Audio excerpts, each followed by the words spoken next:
Bonjour, bienvenue dans l'Instant Stress. Aujourd'hui, nous nous intéressons sur la thématique stress et douleur, le stress et le mal de dos. Alors, le stress et le mal de dos, le mal de dos, ça peut être associé à la thématique que j'avais déjà abordée, c'est le stress au travail, une mauvaise position assise, un stress psychique, eh bien oui, et ça peut être aussi un stress familial, un stress au quotidien, un stress alimentaire, beaucoup de sortes de stress différents.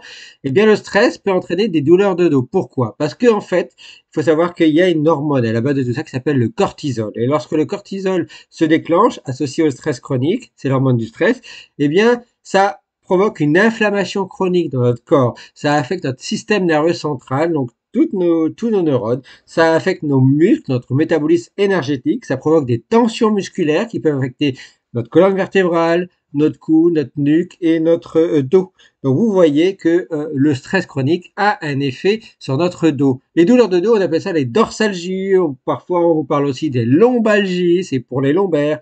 Vous devez savoir que dans le monde, il est estimé qu'en 2050, à peu près 800 millions de personnes seront atteintes de douleurs au dos. 4 personnes sur 5 auront, au cours de leur vie, au moins mal au dos. Plus de 75% des gens auront mal au dos au cours de leur vie. Et ça arrive.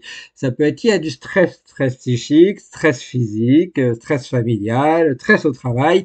Et en fait, en plus, cette douleur de dos est associée à un stress chronique qui peut être en plus associé à de l'anxiété, à de la dépression, à du surpoids, des problèmes de nutrition, c'est-à-dire qu'on mange mal, trop gras, trop salé, trop de produits très transformés, à des troubles du sommeil, tout est lié.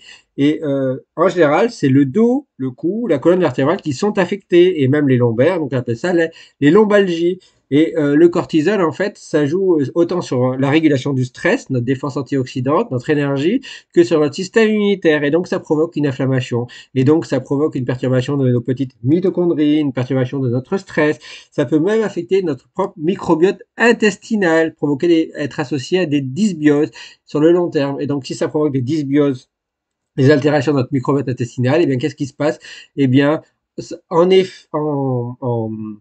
retour, notre microbiote intestinal qui est déréglé va affecter notre métabolisme et va entraîner un cercle vicieux. Donc, la douleur du dos et le stress, tout est lié. Alors, que faut-il faire? Quelles sont les solutions? Eh bien, en fait, déjà, si c'est lié à du stress chronique, il faut identifier la source de stress. Stress au travail, stress à la maison, stress au quotidien, stress alimentaire, stress du sommeil. Quel que soit le stress, il faut identifier la source de stress, puisque si vous l'identifiez, eh bien, vous avez déjà résolu une partie du problème. Normalement, en régulant cette source de stress, vous devrez être capable de diminuer vos douleurs de dos.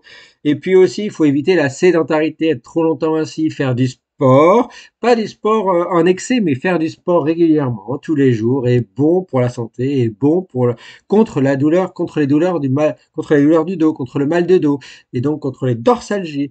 Donc faire du sport est bon aussi pour le dos, et puis aussi faire attention à son alimentation, faire attention à la posture, à ses postures quand on est assis sur le canapé, sur un fauteuil, sur un siège, à son travail par exemple, et faire attention aussi à son sommeil, car tout est lié au stress chronique et mal de dos.